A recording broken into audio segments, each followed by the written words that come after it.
It's now time for Trivia Tracks with yours truly, Price Robertson.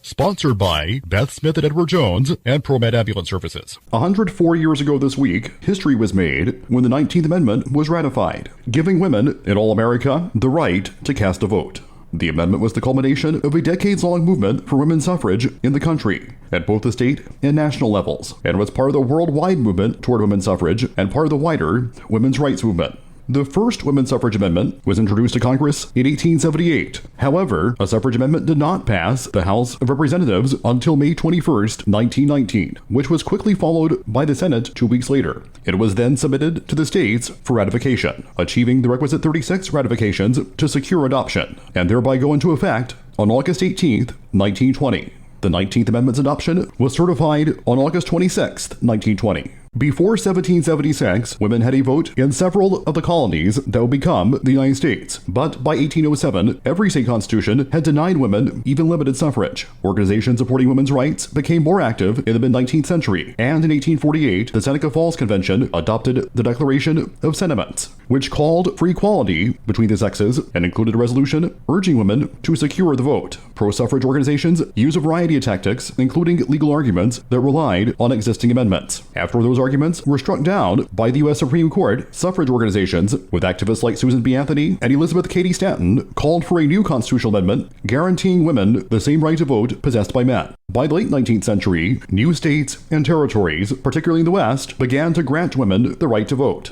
In 1878, a suffrage proposal that would eventually become the 19th Amendment was introduced to Congress, but was rejected in 1887. In the 1890s, suffrage organizations focused on a national amendment while still working at state and local levels. Lucy Burns and Alice Paul emerged as important leaders whose different strategies helped move the 19th Amendment forward. America's entry into World War I helped to shift public perception of women's suffrage. The National American Woman Suffrage Association, led by Carrie Chapman Catt, that's CATT, supported the war effort, making the case that women should be rewarded with enfranchisement for their patriotic wartime service. The National Woman's Party staged marches, demonstrations, and hunger strikes while pointing out the contradictions of fighting abroad for democracy by denying women the right to vote. The work of both organizations swayed public opinion, prompting President Woodrow Wilson to announce his support of the suffrage amendment in 1918. It passed in 1919 and was adopted in 1920. Withstanding two legal challenges, Lesser versus Gamet and Fairchild versus Hughes. The 19th Amendment enfranchised 26 million American women in time for the 1920 presidential election. But the powerful women's voting bloc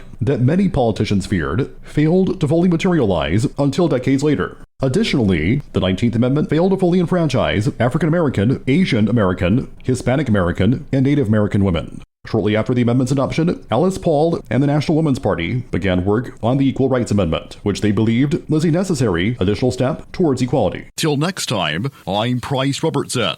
Amazed by today's trivia? Then join me for Trivia Tracks weekdays at 6:45 on Everybody's Country Y95.